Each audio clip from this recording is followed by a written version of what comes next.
Hello, everybody. Thank you very much for joining our London Open Breakfast. Hopefully you can hear me. Just bear with me one moment. I'm just going to put on my chart here.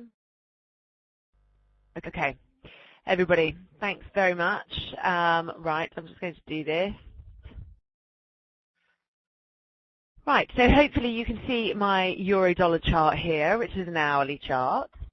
As you can see, hourly chart, looking good. Very huge jump up yesterday. A lot of willingness to buy on the lows of yesterday.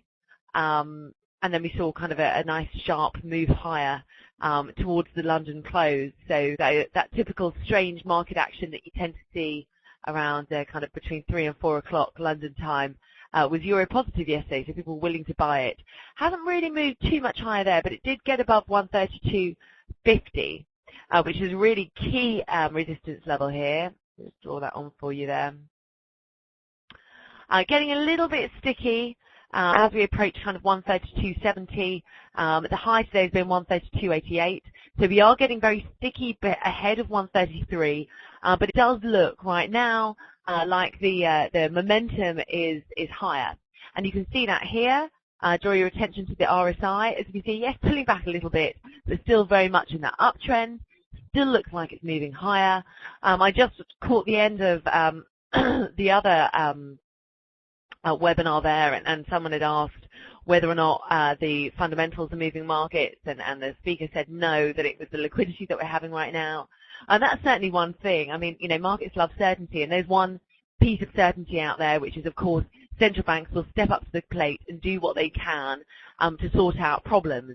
Another thing, obviously people have been, I'm getting questions saying, how can risk be rallying? How can the euro be doing so well when, there's still this problem with Greece? I would say, again, agreeing with the other speaker really, fundamentals, the political, whether it be the political or the economic fundamentals of Greece don't really matter now. What matters more is that the ECB has stepped in. They've supported the banking system, which means that kind of outright collapse is not going to be there. There is some sort of firewall, which is what they wanted. Added to that, take Greece out of the equation. I don't think anyone expects that to be a neat resolution there. But what it does mean, if Greece is kind of ring-fenced, if you like, is that it's not going to seep into Italy and Spain, which is more important. Spanish government seem very keen on implementing reforms, and they're on the process of doing that. Added to that, when you have the ECB supporting the banks, that's very good news for Spain, because their biggest problems, or the biggest problem weighing on their sovereign finances, is their banking sector. So if the ECB has come in and sorted out their banking sector, and then what you've really got is you've taken a weight off the sovereign shoulders, which is why we're seeing Spanish sovereign bonds rise. The bonds rise and the yields fall, of course. On the other hand, you've also got Italy. Well, they have a government that's not going to be threatened by elections anytime soon, a technocratic government that is. And so we're seeing it kind of all seep in. So what we're seeing here, we've seen kind of this really nice, let me show you the daily chart, really nice move higher in the euro against the dollar, of course. The next target, obviously, there, as you can see, is 133.50, which is the 100-day moving average, and then we obviously have to target 135. Kind of that's the big news. But it does seem like we've turned a bit of a corner, and because of the central bank action that we've seen, we're really willing to, people do expect that to have a positive effect on the economy. Hence why we're seeing Glencore Xstrata mergers. Huge deal that was confirmed yesterday. It's been, an absolute godsend for the banks as well in terms of the fees, the juicy fees that they'll be able to extract from this.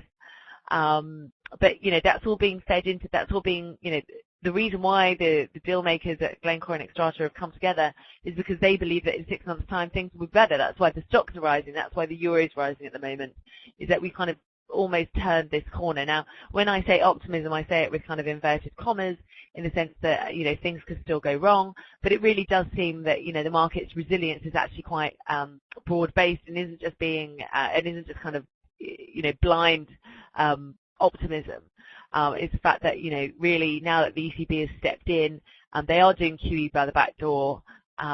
They've removed one of the pieces of uncertainty in the puzzle there, but they've also made things, they've also kind of really have stabilized things, and by providing support for their banks, they do give the government a little bit of breathing room to be able to kind of implement more austerity and try and get their finances back on track. Okay, so that's enough spiel from me there. Let's look at sterling quickly.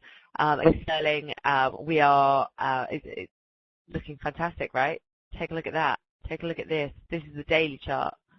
This is the RSI indicator again, still pointing upwards, still looking really good. Not in oversold territory either.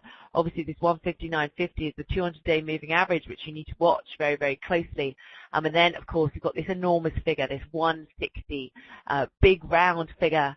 What could stop there? Well, you know, obviously we have got the Bank of England meeting tomorrow. They are expected to do quantitative easing. A journalist actually this morning just asked me, what do you think will happen? My view, post-QE will really be depending on, we do believe they'll do it, but it's the size that will matter for UFX traders out there. So, for example, if they do 50 billion, which some expect, it's not as much as the 75 billion that we had been expecting not that long ago because we've seen better data. So 50 billion would suggest that, okay, fine, it's a token gesture. They're doing it because they're doing QE now because they have to. They feel like they have to because they've prepped the market for it already. And in that case, we could see a little bit of a knee-jerk reaction. Cable may come off, or sterling crosses may come off a little bit in the immediate aftermath of the announcement. However, by the end of the day, we could see it back. So expect some volatility there. Obviously, there's good support at 158.50 and 158. That's in the cable rate. So do watch out for that. We could be a bit range-bound between them, between 159.50. Our highest today has been 159. Oh, it looks like we're making the highs right now. It's at 159.20-ish. We've got that on one side, and then obviously on the other, we've also got the fact that, you know, if they're not too dovish, then, you know, once the markets settle down, we could see kind of this other march towards 160. Once we get to 160, obviously a really key level here is going to be this one, and that's going to be the harshest resistance. 161.50, but obviously 160 is another key level that we're looking at here, and then of course your mind moves to kind of 165, but don't think about things like that now. We still are very much in kind of a take profit mode. A cautious optimism is what's kind of engulfing the markets right now. So you know, let's get over the hurdle of QE of Bank of England meeting tomorrow first, and then we need to reevaluate and see how they stand. There's also an inflation report due out next week from the Bank of England, and that will be watched very closely because any signs of improvement in the GDP forecast for the bank or the inflation forecast that potentially inflation may not fall as fast as they originally thought, then that could reduce the chances of QE, which should be Bank of England, but it should be pound positive. So do watch out for that. Now, there is something else I want to show you. I want to show you the Aussie here as well. Obviously, the Aussie has shot above 108 today. It did get above there yesterday when the Reserve Bank of Australia was much less dovish than expected and didn't cut interest rates. So let's take a look at this in the hourly. Got a bit sticky there, as you can see, but that's a really nice pattern there. As you can see, it's a a nice kind of bullish engulfing almost pattern there on the hourly chart. So it's completely kind of jumped higher, gone over that hurdle, that 108 hurdle, and is kind of marching towards 108.50. That is having a and I'll also just draw your attention to the RSI as well. So as you can see, not really near any of the overbought territories right now. So RSI and price in line with each other, which is always a good sign, right? So you've got confirmation from the RSI that potentially this could move forward. Obviously, the RSI doesn't always work, but it is a good, it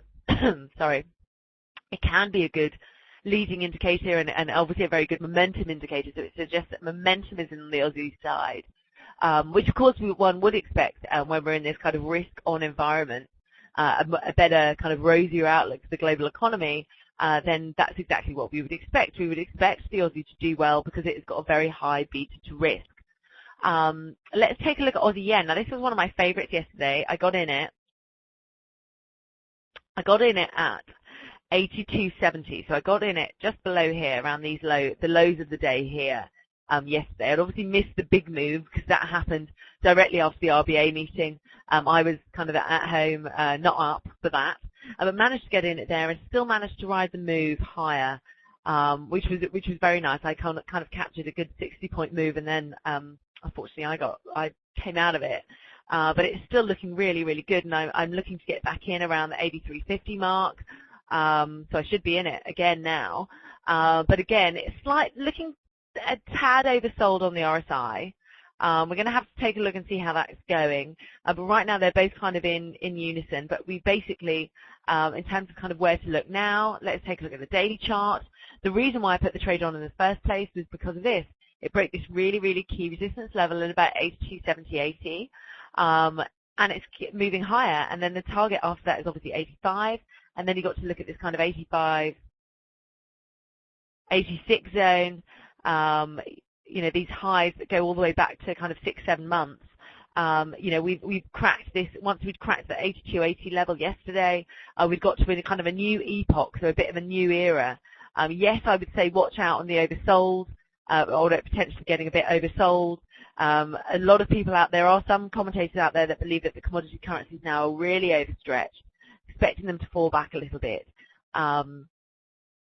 And potentially that may be the case. We could potentially get a bit sticky, but right now the trend is your friend and the trend is higher.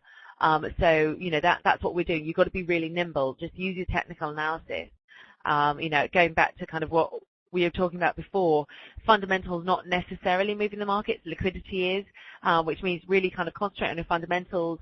Keep looking at what that's doing. Let's just look at a really short-term chart here just to see. So as you can see again, that really nice candlestick formation here, that nice pattern there, pulled back a little bit, but then we've kind of jumped right above that. So that's been really positive. We've also seen, you know, obviously there's a nice trend line there as well, of course, as you can see. And then you can draw another one here. That's just on the 30-minute chart, but you can take this chart elsewhere too. Okay, let's take a quick look as well at yen. We have to. Of course we have to. Because there was a big announcement yesterday that the Japanese had done some stealth intervention. Interesting, you know, way of doing that, I suppose, or description. Stealth intervention basically means kind of small amounts that were unexpected by the market. So they did that back in November. Why is that having a big impact now? As you can see, this is dollar yen. Let's get off that 30-minute, too noisy. So as you can see, made a nice bottom at 76. And then it's kind of been moving up higher ever since. Had a big jump yesterday, as you can see here. RSI looks fairly good. Too, we've got kind of a nice, you know, very calm, upward sloping move. The dollar yen really interesting because it's like the battle of the two safe havens. As the safe haven, you know, if we are in this kind of rosier environment where Glencore and Xstrata can do deals or can merge and create this kind of behemoth company, then that suggests that we are in this kind of rosier environment. Then potentially what we're seeing is, you know, people not necessarily wanting to have a safe haven anymore. They don't necessarily feel like they need it. Instead, what we see is, instead what we're seeing here is, you know, the yen being unwound as a safe haven trade. Added to that, of course, you've also got the other impetus on that side of the threat of intervention, which is very, very real. Not that we think that the Bank of Japan would act like the Swiss National Bank, but there is obviously kind of people getting a bit more worried because the Swiss National Bank. We'll look at that in a minute actually. The Swiss National Bank have been very, very successful at limiting Swiss strength and keeping that Euro-Swiss cap and floor, in place, or the Euro-Swiss floor in place. The Swissy cap in place. So as you can see here, looking really, really nice. Very, very calm, slow movement, but we have seen the shorter-term moving average cross above the longer-term moving average. Now that happened a few sessions ago. So that happened yesterday, very early in the morning. So just when we got that announcement of the stealth intervention, from Japan back in November, and it's just moved up really nicely from here. We're obviously above that 77 level, really, really important level. If we are to go higher, then potentially we're looking here at 77.50, then potentially the 78.20 highs that we saw back then. However, just bear with me, I'm just going to change charts now because I do want to show you something. which I was discussing with a colleague and which makes perfect sense, really. I'm going to pull up a chart which really does describe a lot of the action that we tend to see in dollar yen. Right. This is a really important chart. So the white line is 10-year Treasury yields, US Treasury yields, and the red line, this is a Bloomberg chart, by the way, and the red line is the dollar yen. So as you can see, they follow each other so closely. You know, 10-year Treasury yields at some of their lowest levels, you know, ever, well, slightly higher than the lowest levels ever, but very, very weak levels, below that kind of 2% level, have been moving higher, but as you can see, they track each other so closely. The correlation is like really, really close between these two. They've been moving higher together, so as the bond yields have moved higher in the US, so too has dollar yen. It's been kind of right behind it. The one thing that we would argue is that potentially there's going to be a cap on how far US Treasury yields are going to rise in the near term anyway, and that is because the US Federal Reserve has said that they will not be raising interest rates until 2014. And so that will, of course, limit how often things go, unless the Federal Reserve are going to do an about turn. Well, we heard from Bernanke yesterday, and it didn't sound like he's going to do an about turn anytime soon. So instead, what we're seeing here is what we would say is that, yes, we could potentially see further yen strength, further dollar strength against the yen.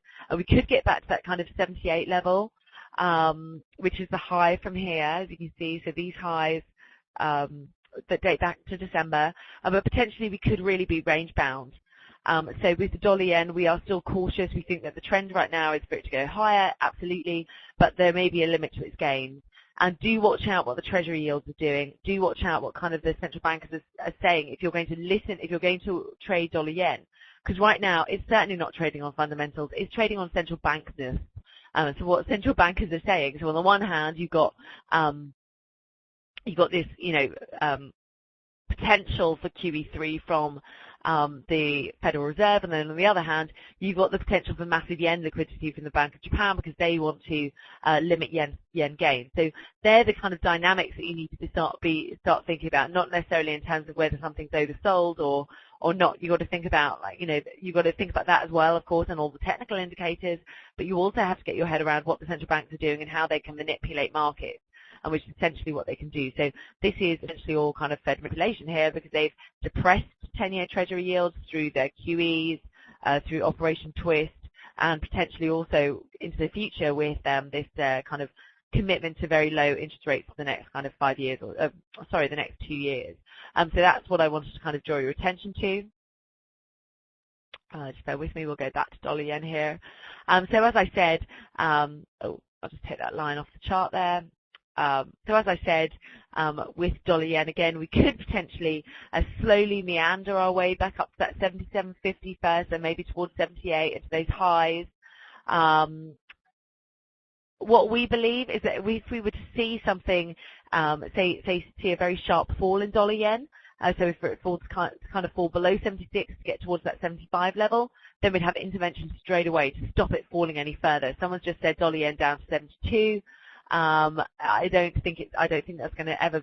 I don't think in the very near term that's going to be. There's even a chance of it going down to there because I think the Bank of Japan will be straight in. Added to that, I think if we were to see a really sharp sell-off, then it's not going to be about a technical-driven move. It's going to be something in the fundamental environment will have changed. So you will have to kind of keep your eyes and your ears open because, for example, I don't know, a Greek default, if we were to see a disorderly default, you know, something happened along those lines, the ECB cancel its LTRO auction at the end of this month, that type of thing, that could cause dollar yen to really fall through the floor.